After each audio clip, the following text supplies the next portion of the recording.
There he is right there. Hey, everybody. How's it going? I am here today back to talk about the album Mama Said by Lenny Kravitz. And I am super excited about this. Got him up on the screen. I think this would be Lenny approved. I'm wearing my sunglasses. He's kind of glamorous. He's a little glamorous. He's a little hippie. He's a little glam. He's a combination of both. I am wearing a fur coat. Faux, of course. Well, hi. Oh, we got a different one. You want to come over? All right, this could be. You know what? I don't ever go live this late, and I have already had dinner. So I have already had a glass of wine, and it could get a little, it could get crazy. This is the things that happen. These are the things when, you get a little older. There's not much else going on. And the one glass of wine may send you over the edge. I drink wine with dinner. I do not drink hard liquor. I do not do anything else. And these times are the times that I relax, and I have already started that. But I had to get back on and put this out today because tomorrow I've got a lot going on in terms of repairs, some painting going on. It's always a constant process here at the house. So, to talk about Lenny today. And also, I was very excited to talk about Lenny today because I listened to this album yesterday while I was on a very long walk. And I listened to it this morning in my glorious monitors over here so I could really get like the full big picture of it. And I've been, ruminating, if you will, on this album for like at least 24 to 48 hours and have like a picture in my mind of exactly what I want to say about it. So, back to what I'm wearing in honor of Lenny. As I said, he's a kind of a glam hippie. And this coat is fur. It's faux. It's this company, I believe they went out of business.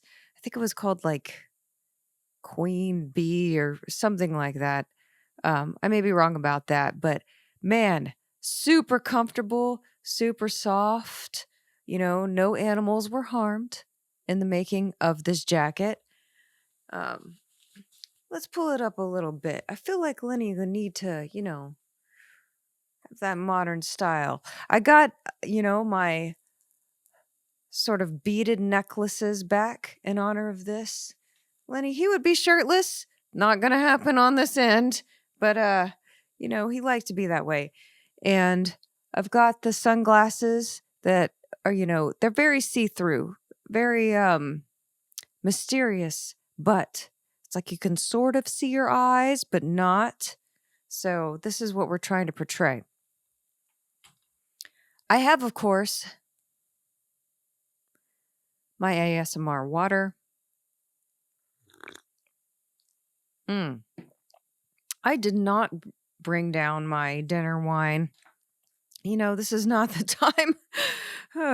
This is not the time to go overboard. We want to keep it together, right? Very important. As far as scents go, I had chosen this earlier. This candle is kind of unique. And I felt that was, really spoke to Lenny's personality and the persona that he gives off anyway. It's a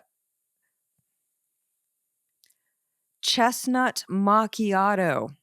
When I first got this candle, I wasn't so sure about what it was going to smell like. I'm like, I don't know if I like that or not.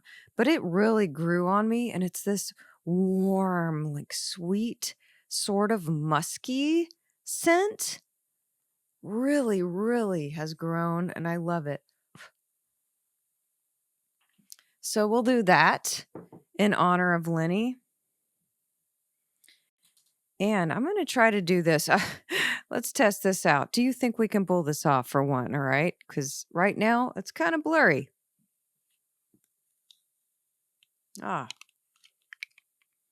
You know, I mean, we might go with this.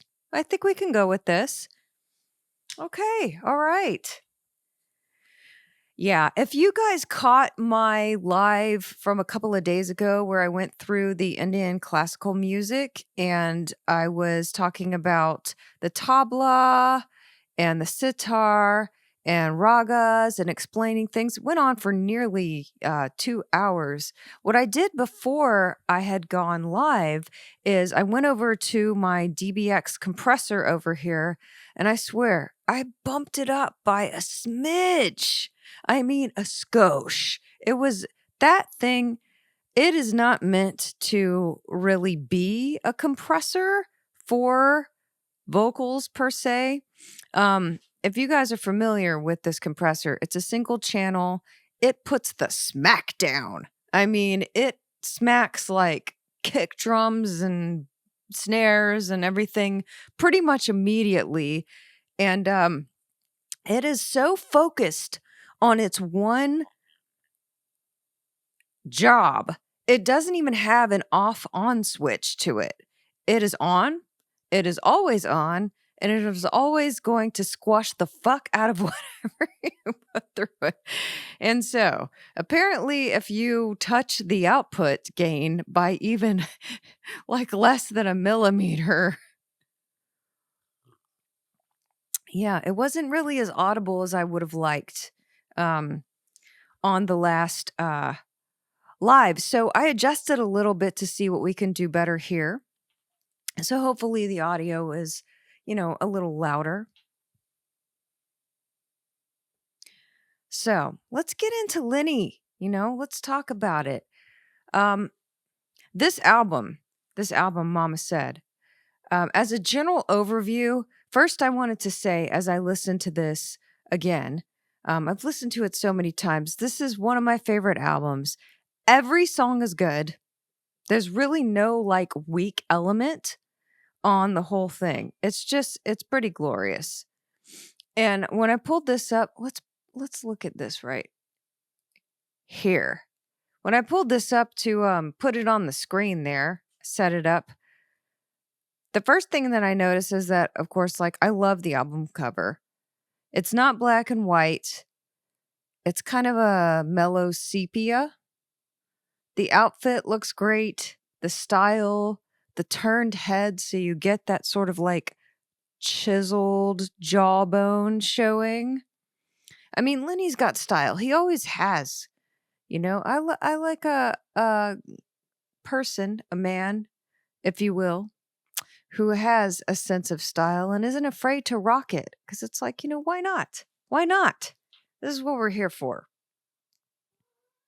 Hmm? So, in terms of like genre, I thought I don't really want to give it a genre and like pigeonhole it into anything. I don't think you would want that either, but it's Lenny style. It's got this album has got like funky guitar riffs, punchy, funky bass lines, a little psychedelia. Yep. Beatles influences, R&B, soul grooves, ballads, piano, horns. It's pretty groovy. It's got big guitar solos. I mean, it's got all of the above. It's got everything that you could want in an album, really. And a hippie vibe, I mean, it is. It's a mellow sort of hippie vibe.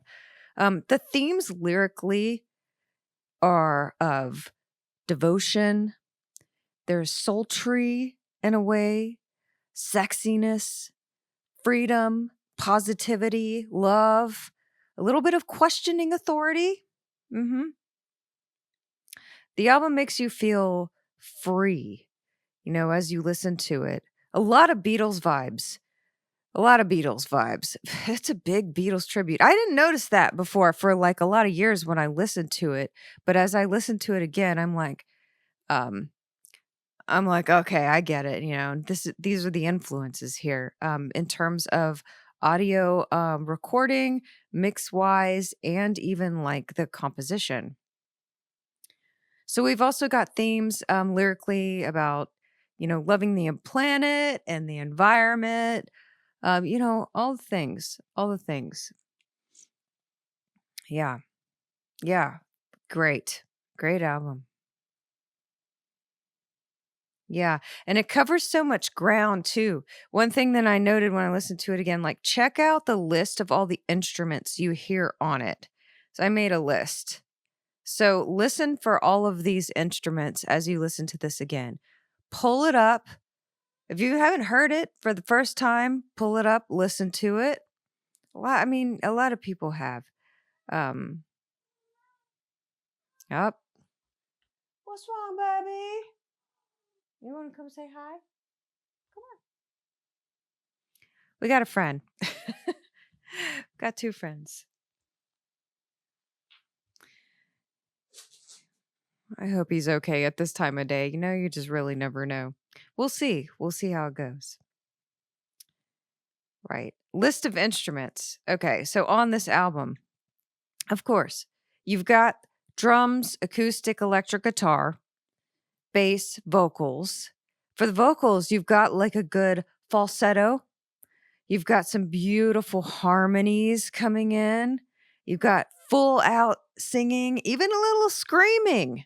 We've got all of the varieties, but you've also got violins, flute, trumpet, saxophone, keyboards, piano, a guest guitar solo by Slash. And this is one thing that I look for and I was thinking about as I was walking along. All the instruments are real.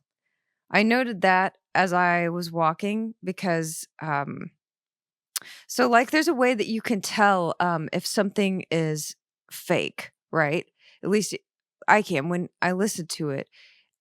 And the way that I can usually tell if it's MIDI, like plug in with an interface where you're just like pressing a keyboard and making, let's say, a saxophone sound, you really just get that one note pressed down and playing. But what you don't get is the sound of realness of the human blowing into the horn and using the mouthpiece to start out that sound. So these are the things that you can look for to try to tell if a sound is real or not. Like that, like through the mouthpiece, that start like gives it away. Yeah. And then I wrote, is that a sitar on It Ain't Over? Like this, I don't know. It sounds like a sitar to me, but I didn't really hear the sympathetic resonant strings that we've learned from our last video come with the sitar, just like a little plucking. So I wasn't exactly sure there. So questions to answer. Who is Lenny Kravitz? Who is he? Do we know? I don't know. I don't really know much about him. I know he's been around forever. Of course, he's extremely talented. Not really sure about him personally. Don't really know. Have never explored that. We'll go through his discography. As I quickly glanced at this, I see he's another one. Great artist who has released tons of albums. And this one was important to me. As I listened to this, I remember hearing a rumor that Mama Said was all recorded on a 4-track. Is that true? What is a 4-track? And if so, how is that possible? Because the whole album sounds like, I wrote the whole album sounds like it's an hour of scratch tracks, but the best damn scratch tracks anyone's ever done. Which is true. It's it's not your bright in your face modern mastering that's just going to blow you away. It has room to breathe. So in this case, it's not always a bad thing. All right. Let's start with who is Lenny Kravitz. What's his deal? Let's look at him and see what we can find out together. I may take these off. Woo. Okay. Okay. Let's just take a look here. All right. Leonard Albert Kravitz, born May 26, 1964, is an American singer, musician, songwriter, record producer, and actor. His debut album, Let Love Rule, was released in 1989. Blend of rock, funk, reggae, hard rock, soul, and R&B. Listing some of his good hits here. Won a Grammy. Born in New York City.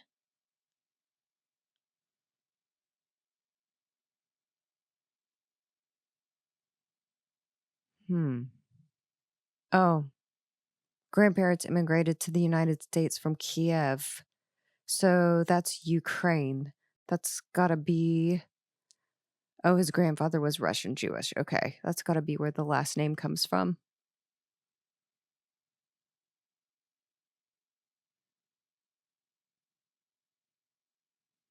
Playing music at an early age.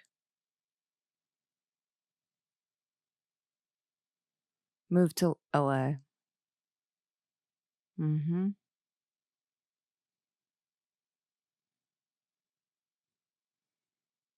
Okay.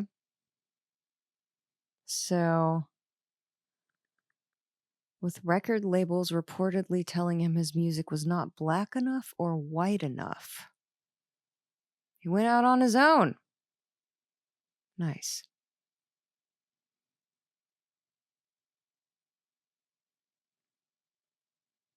All right. Grew up in LA, played music on his own terms, sounds like. Yeah, a lot going on here as it goes on. Okay.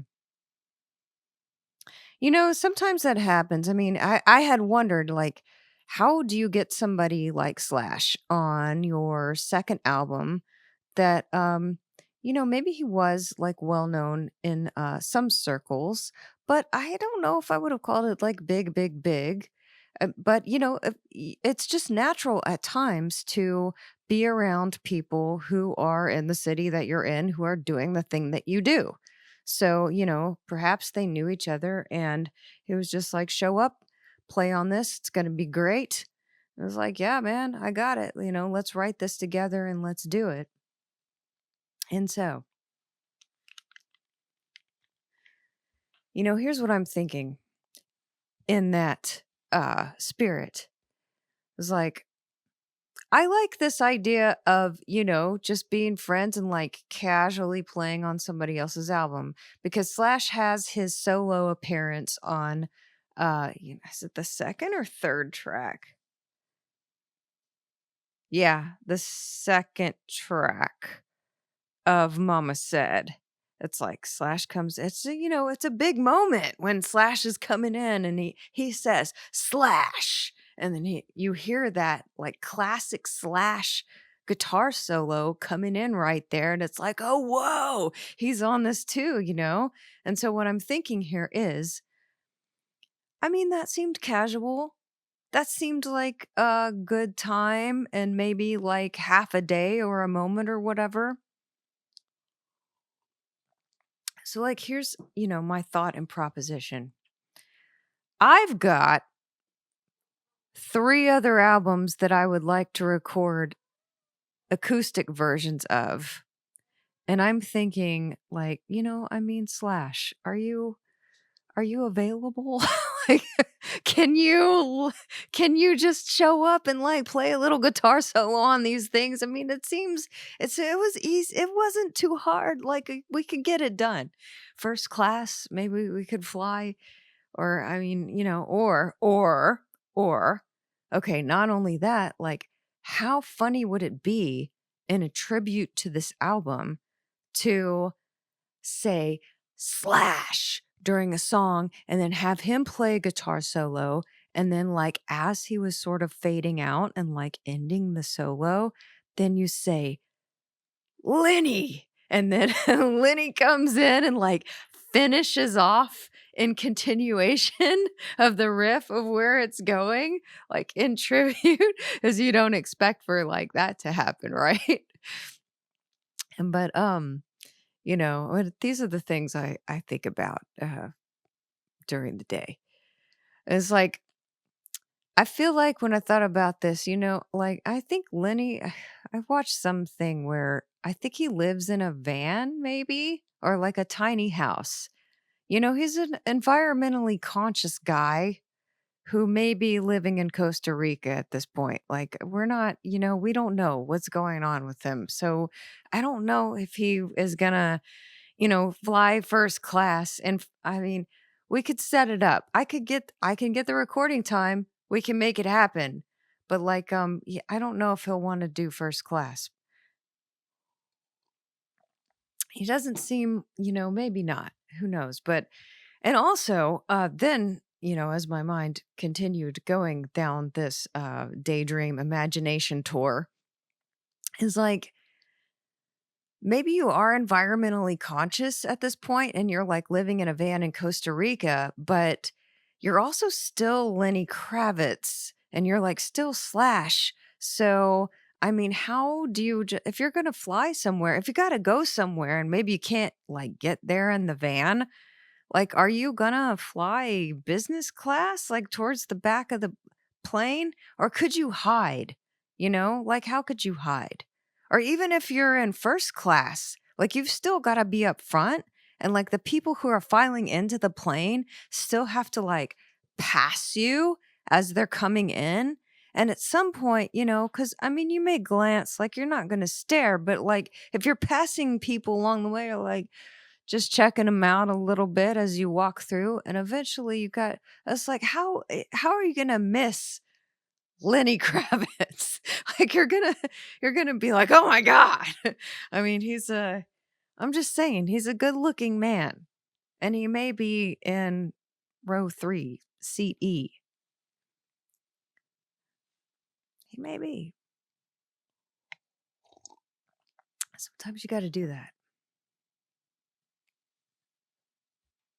So, what were we talking about?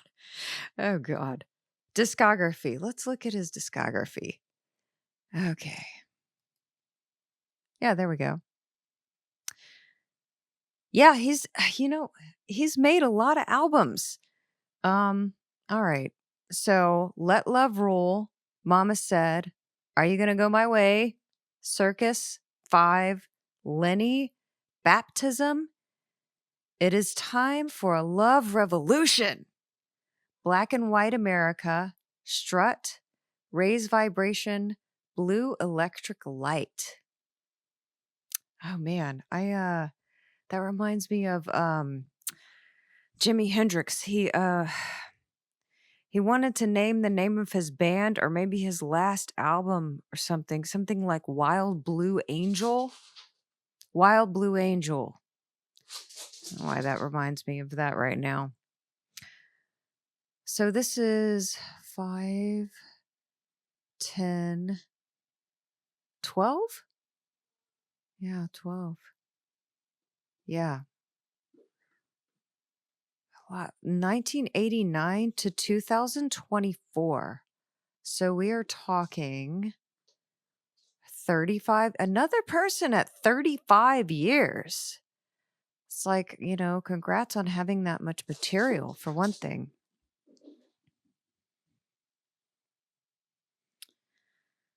I think we're in the zoomies time of the evening here for the kittens. If you all can hear that. Okay. Let me talk a minute about, this is what I wanted to talk about, my memories of this music. And the first time I heard Lenny Kravitz was, where is he? There he is. The first time I heard him was in 1992, maybe. Of course, like, if you guys were around then, you'll remember Are You Gonna Go My Way being on MTV back in the early 90s.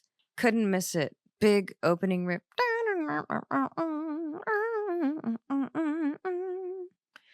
Yeah, and he was like headbanging with the lights and oh man, that was so catchy, so great. And I got that album. I listened to it. I loved that album. It was good. It was great. But I didn't really get into Mama Said until maybe like 2008. I started listening to it. I don't even know how it came across my path, but as soon as it hit, I was listening. I was like, wow, this is really amazing. You know, Picked it back up, listened to that again. And then I started listening to it all the time and just really like got into my blood and I really loved it. So let me paint a picture for you, okay?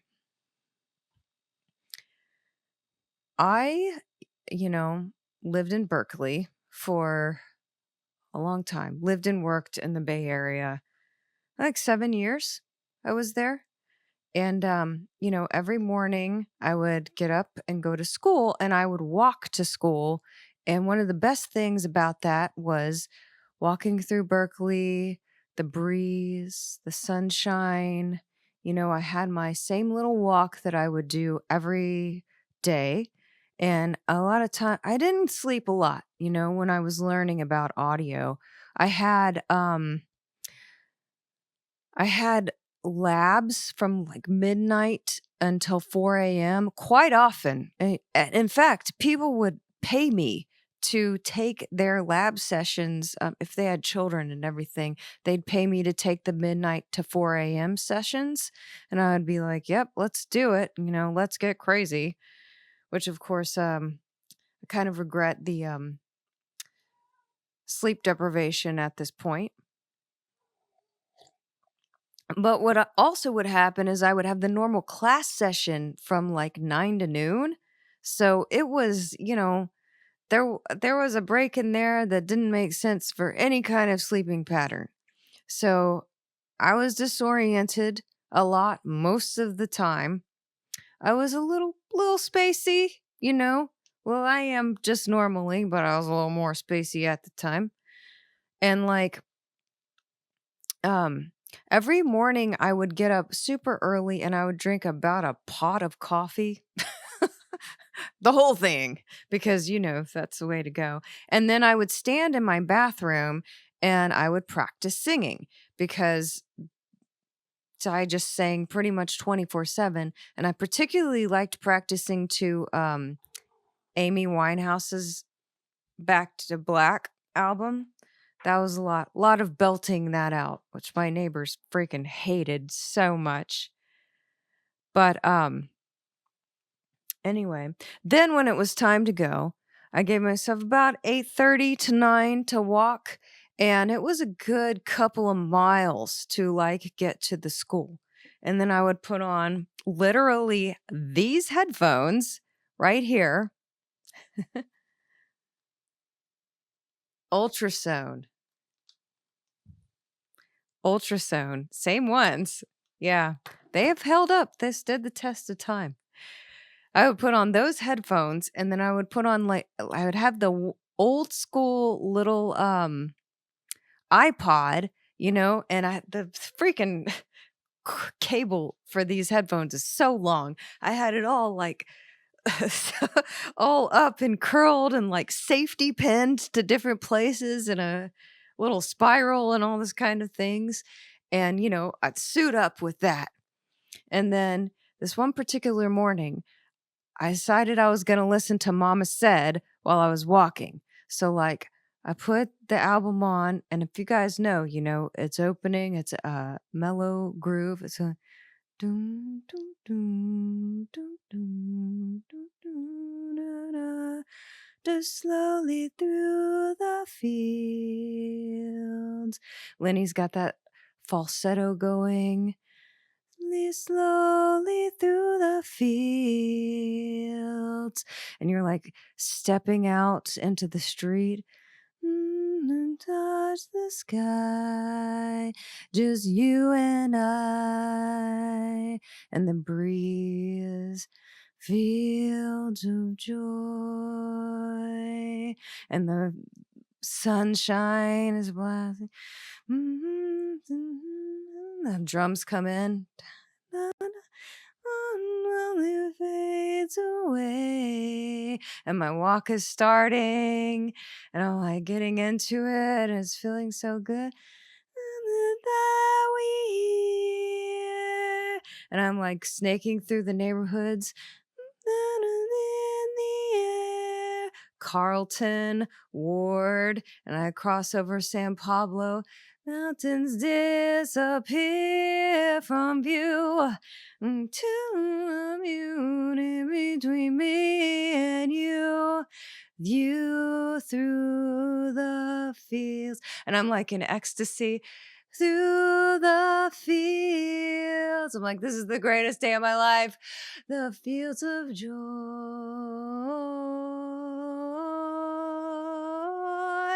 Back! I got hit by a car.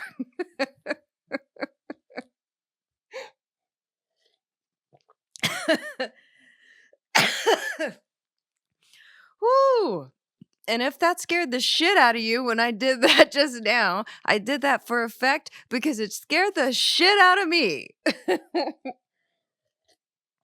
And that's exactly how that went. However, I will say, so what actually happened, what ended up happening, thank God, is that, all of that was accurate. But I was crossing a street. I'm walking through the crosswalk, and there was a car that was coming toward me right here, and it was taking a right, like onto the street that I was on, and they looked to their left, and they were, going to turn, and they didn't see me in the crosswalk, and like they weren't going too fast. So thank God, because he didn't see me at all, and like had made the right turn and was coming toward me, and I had Lenny Kravitz, but I split second caught it out of the corner of my eye, and like when I saw that was like gonna hit me, I turned this way and I threw myself over the windshield, like, and the hood of the car, and I landed like on this dude's windshield, like right in his face. And at the same time, this is, this is my nimble reflexes. I like pulled my legs back from underneath me so that the front bumper of his car just hit me in the shins. And like, whew, man, lucky, talk about fast reflexes, talk about ruin this fucking album. Because, the fields of joy are happening in Berkeley. Like Lenny, he was coming to the climactic guitar solo at the beginning of the song, or at the end of the song, and I was like, these things was why could have been on some could have ruined some death metal.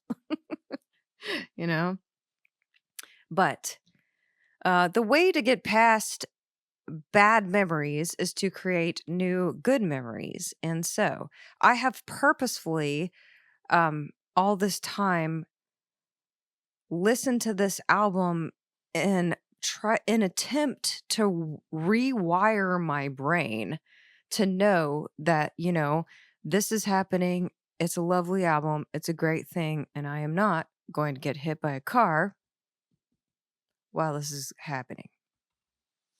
So, and I did not get hit by a car yesterday, and I did not get hit by one in here today.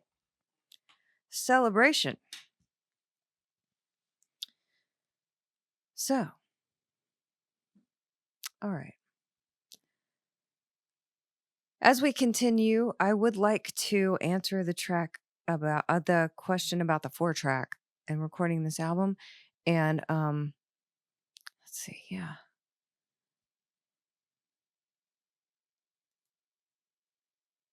I don't know where I heard this rumor or, what I was really thinking of here. Let's see if I can move this over.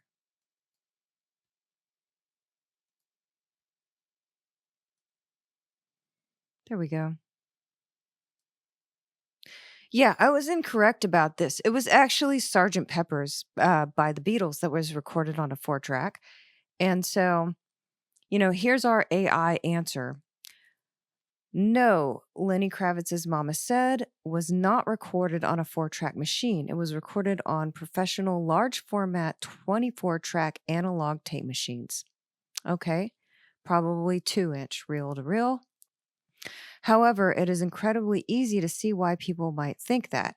The album is famous for its hyper authentic, bone dry 1960s and 70s sonic aesthetic, which stands in stark contrast to the slick, digital, reverb heavy production style that dominated the early 90s.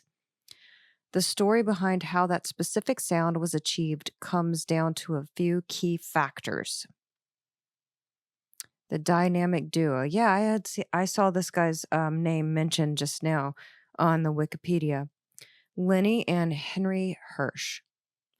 Kravitz recorded the album at Waterfront Studios in New Jersey with his longtime engineer Henry Hirsch. In an era when the industry was aggressively moving towards early digital recording, Kravitz and Hirsch were pioneering an analog resistance. Oh, well, not resistance, renaissance. Either way. They used a vintage, fully discrete Helios mixing console and tracked everything to 3mm M79, exactly as I just said, 2-inch 24-track tape machine. Yep. Mm-hmm. The only exception, the home demos. If you've ever heard a 4-track rumor associated with Mama Said, it is likely because of the album's pre-production demos. When Kravitz was writing the material for the record, he worked out the initial sketches for songs like It Ain't Over Till It's Over and What the Are We Saying at home using a standard cheap cassette recorder. Those raw acoustic home cassette demos were actually officially released years later as bonus. No, that's not what I was thinking of. I don't know where I heard that, man. Pure vintage technique to get that tight and classic Motown, Stax R&B, and Jimi Hendrix style rock sound on a 24-track machine. They utilized production techniques that mimicked old school limitations, minimal miking. I have that note and hear about the drums. Tube and ribbon gear, yep. Real arrangements, yep. I noted that too, that I could tell.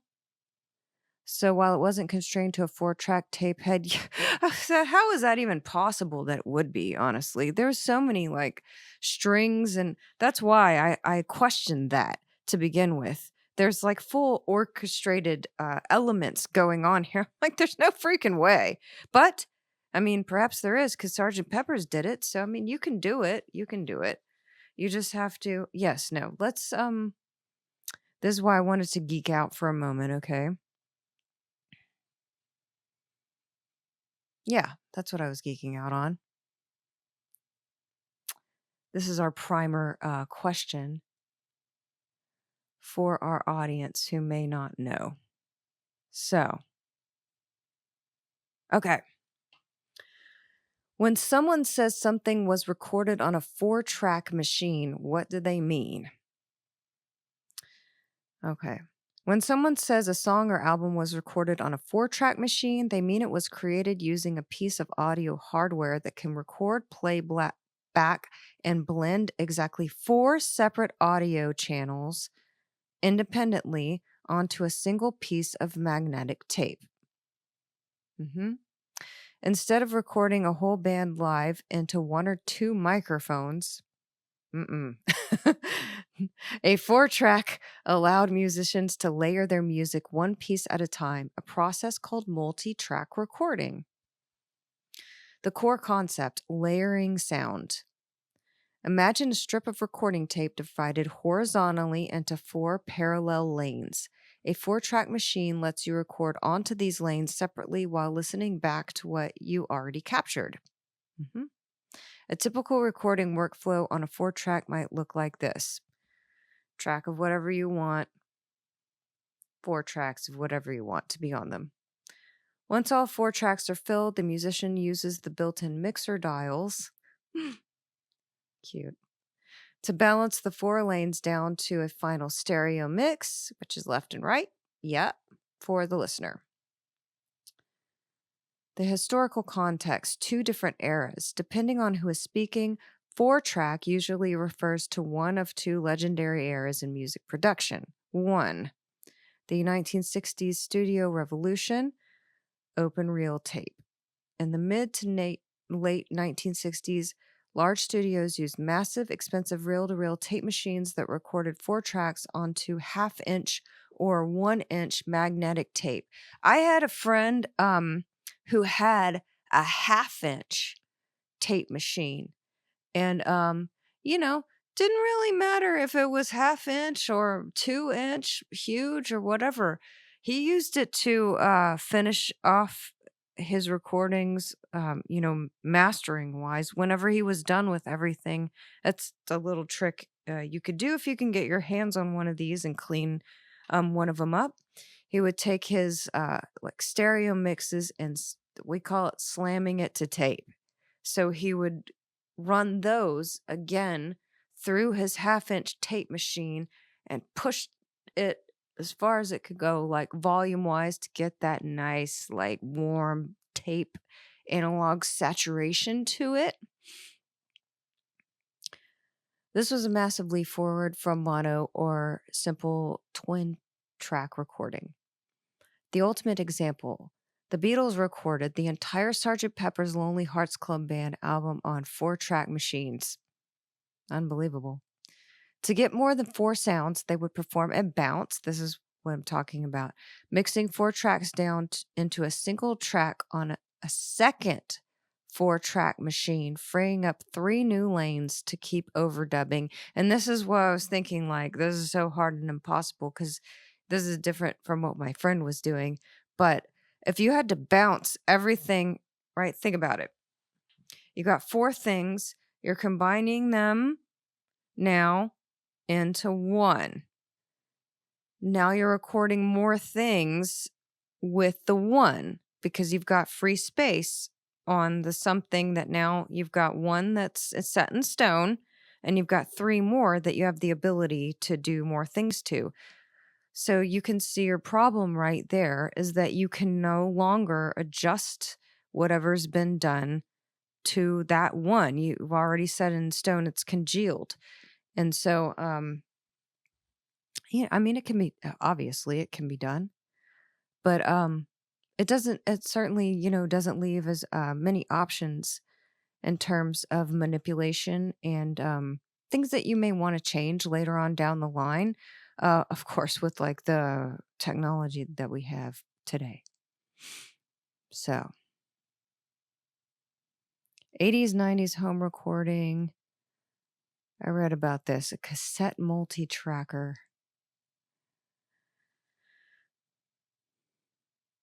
Not really sure what is going on here. All right, so this is what I was just saying. What the 4-track sound implies today. When an artist proudly says something was recorded on a 4-track, they're usually making an aesthetic statement. Because digital audio workstations now offer infinite tracks and flawless clarity, choosing a 4-track cassette machine means embracing specific limitations, as I just said. Commitment. You can't endlessly edit, fix pitch, or copy paste bars. There's pros and cons to this. I mean, it's nice to be able to have like an endless amount of fixes and cover-ups and manipulations and things that you can do. However, like there is also a lot to be said for like actually being able to play your instrument. And it takes a lot of commitment and it takes a lot of practice and determination that, I don't want to say people don't have these days because that's not true. Like people have commitment these days. It's just that, there's something great about that feeling that like you have to get it right and you don't have a choice. It's a good feeling. You'd be surprised at the things that you can do when you don't have a choice but to get it right. So you have to capture a real performance. As I was just saying, tape saturation and compression. Magnetic tape naturally compresses loud transients. Those are those sharp volume spikes and adds a warm, pleasing harmonic distortion when pushed hard. So it's going to sort of round out naturally the things that get loud, and it feels good. It sounds good when it does. Cassette 4 tracks introduce inherent tape hiss, subtle speed fluctuations, and a slight roll-off on the highest and lowest frequencies, giving the audio a distinct, nostalgic, and intimate glue. And now these days, they have plugins for that. You have plugins that are tape emulators to make it sound like it was recorded on tape, like, introducing things like hiss.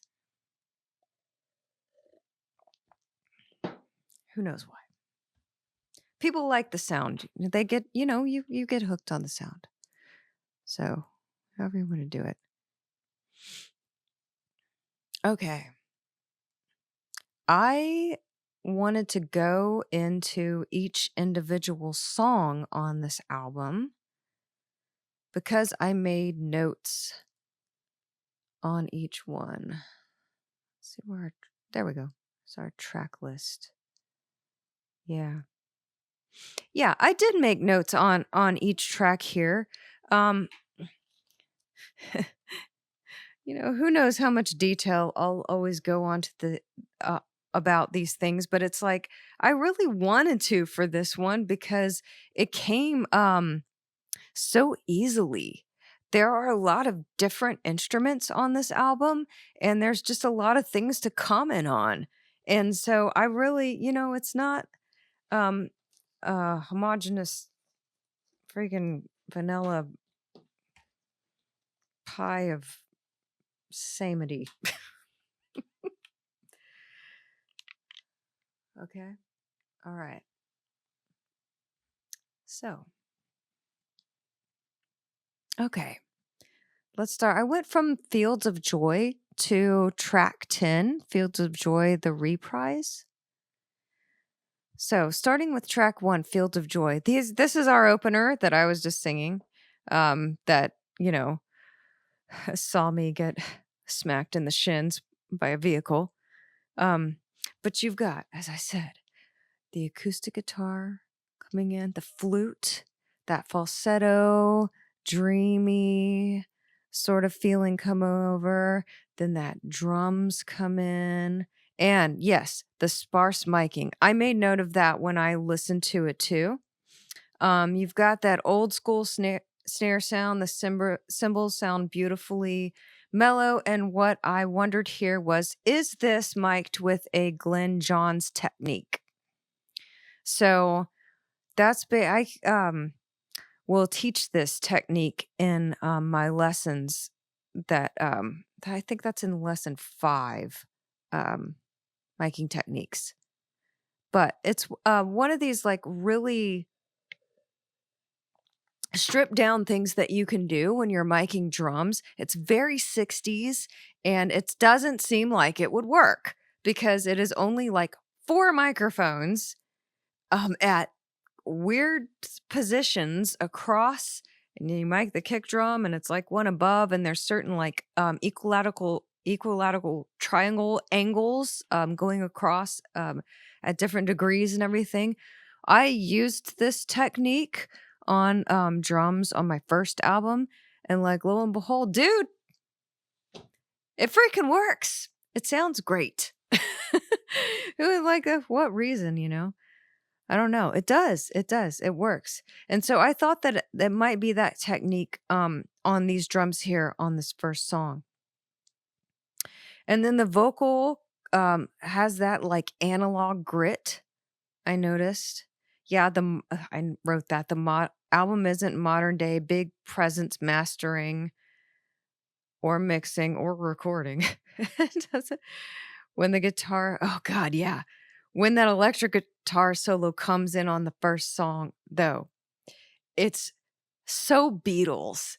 It just really, the sound of the album as a whole, I feel like it's a Beatles tribute.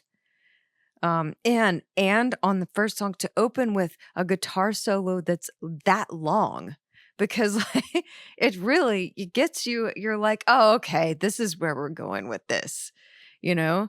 Um, I love a good guitar solo, especially one that's super long. So the second track, Always on the Run, when I glanced at this as I was looking up something, it noted that it was like written. Yeah, there it is right there. It was written by Slash 2. So, they must have worked a little more. I always assumed that he just like came in and played an overdub and left. But apparently like he worked on it, or maybe that's just like his writing credit, who knows, but it's funky. It's a funky after that little this is what I noticed audio wise. After that little funky like opening riff, you sort of expect it to really expand in a way. Listen for that right at the beginning of the song. You expect it to expand in like a big modern way, like filling everything, all of the speakers, and it doesn't. It doesn't do that. And in this case, I don't mind it. I really don't. Like usually I get like, why isn't this the most modern it can be? But I don't mind it on this because I really think that it goes along with the aesthetic that they are trying to create. And that's not a bad thing. Yeah, it's not meant to be that, and not everything has to be. It breathes. Mm-hmm. It's not squashed like a sausage like everything is these days. Everything's compressed, compressed, compressed so that like all the volume is exactly the same level. This has room to breathe. The horns, too, on the song sound great. And then Slash brings that Slash sound that is like just it's unique to him. Everybody's got their style of playing, and here he is. On track 3, Stand By My Woman, you've got the piano. It's a slower, sweet song. And I noted it shows the diversity musically continuing to expand through the album. This song's a crowd pleaser, I would say. Easy to sing along to. And then, yeah, that saxophone. And I wrote those horns in all caps, like all of them. So mellow. Mellow Beatles drums, same thing. Ah, yeah, the horns. Horns sound great. The bass in general, so Paul McCartney. It does. Tonally wise, it sounds like Paul McCartney's bass. Like it's just it really is right there, like with all these same techniques. If it ain't broke. On track 4, It Ain't Over. What my first note here was listening back to this on Spotify, over 600 million listens to this track. Like I was like, wow, okay. Guitar and bass, funky, violins, keyboards. Listen right here. Cymbals were just following along mellow until, pull up this point right here, 2 minutes and 2 seconds. When that guitar solo starts and they totally open up to accompany and support that. Yeah, it's great. Yeah, no, it really is. Those cymbals, they really opened up right there and changed 2 minutes and 2 seconds on this song. It Ain't Over Till It's Over. Is that a sitar? Is that a sitar? Still have that question. Let's see if we can answer that question, actually.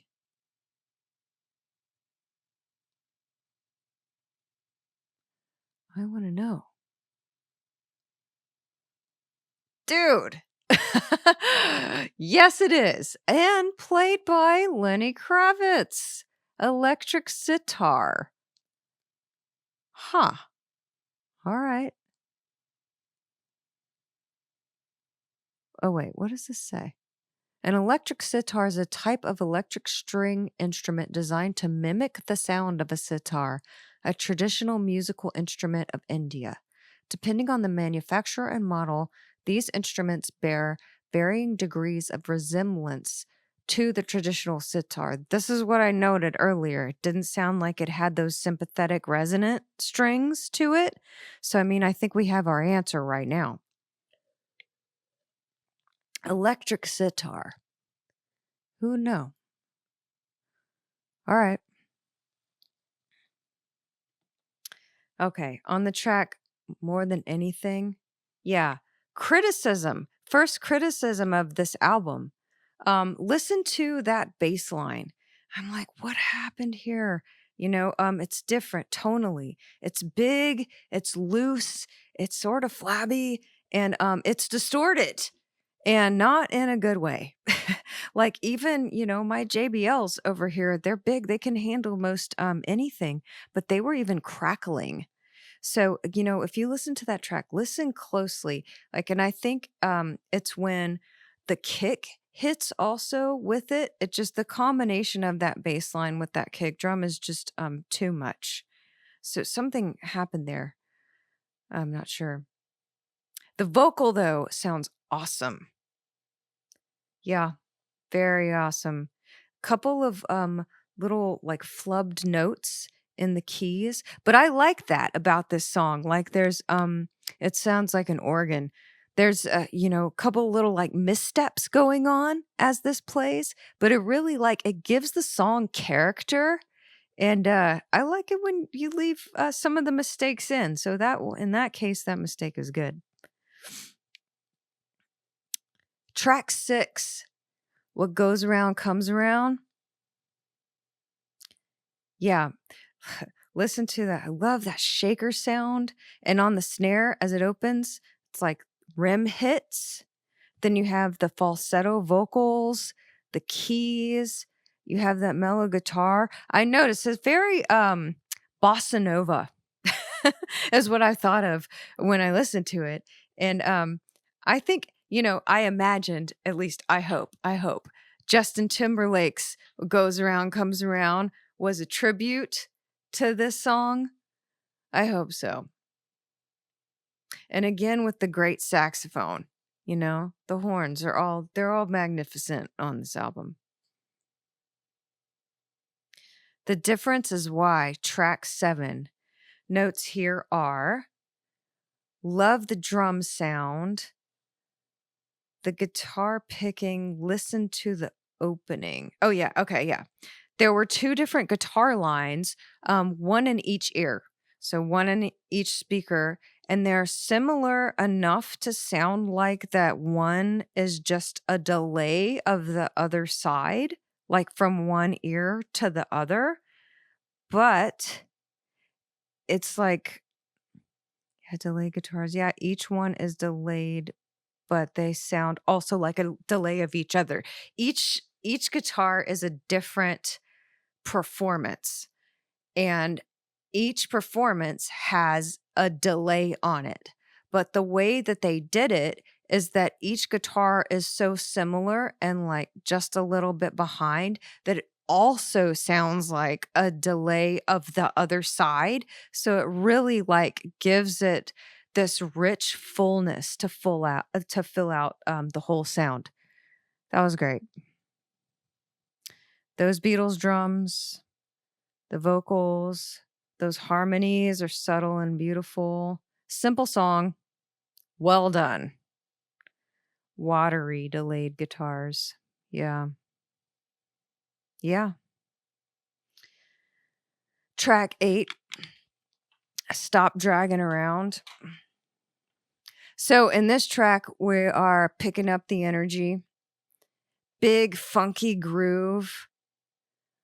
things to listen for. They used to do this in the 60s when they're mixing. If you listen for this, you'll note the guitar is in the left ear and the drums are all like they used to throw the entire drum kit into one ear. The drums are in the right ear. And then listen to those cymbals in this song, how they are panning through. Not the hi-hat, just like the ride cymbal. And think about like if you can hear that sort of like whooshing. And I think, and this is my guess here, I think that they're reversed, like that they had recorded them and then played them back in reverse. And I couldn't think of the song, but there's like a really famous like 60s protest song. It might have been Credence. I couldn't remember what it was, but like it just came to mind that effect was done on that one too. So there's like a movement in the cymbals in that way that's sort of like a yeah, that guitar solo, psychedelic little lick there. Track 9, Flowers for Zoe. My notes here, I would assume this is for his daughter. It's just sweet description of his wishes for good things for her and simple finger-picked guitar. I'm guessing that stringed instrument that comes in at 1 minute, given its depth, hearing it is not a violin. I'm thinking it's a cello. That's my guess there. And then the last one that I made notes about, I had to get to this track 10, Fields of Joy, the reprise.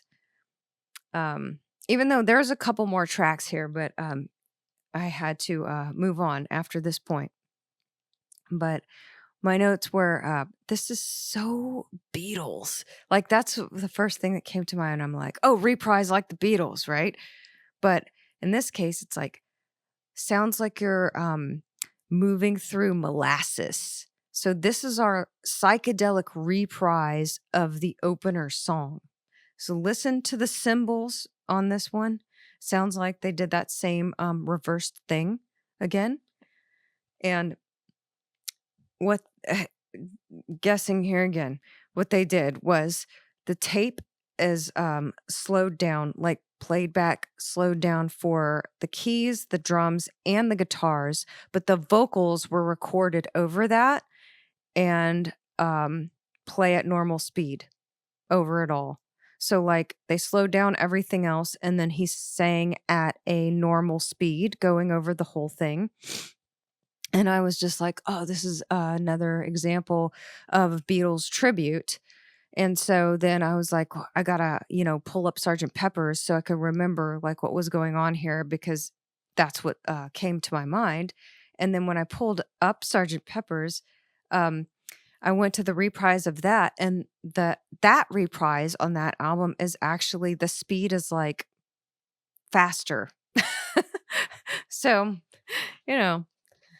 wasn't a direct 1-to-1 on that, but like that's what came to my mind. So, maybe that's where the tribute was.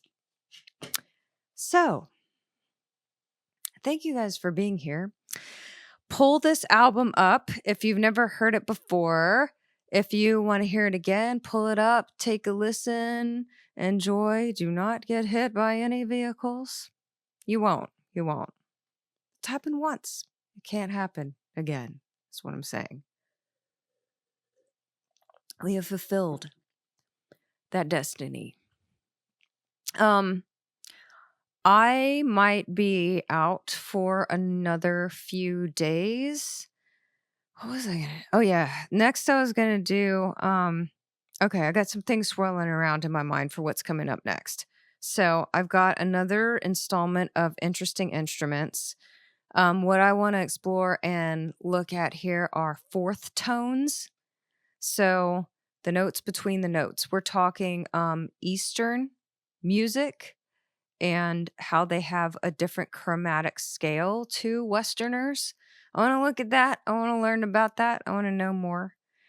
Um, Fascinates me. Um, See if we can perceive the differences that are going on there. And then for the next an album a day, what I've been doing is practicing singing again because the next one I want to do is Meatloaf's Bat Out of Hell. We're doing like rock opera thing, hopefully going on. But in tribute to my mom, because she loved that album so much, what I really wanted to do, just, from I might do it as a separate little video, but just because I want to, like sing For Crying Out Loud a cappella with no EQ. Just on this microphone here, whole thing belted out. But uh,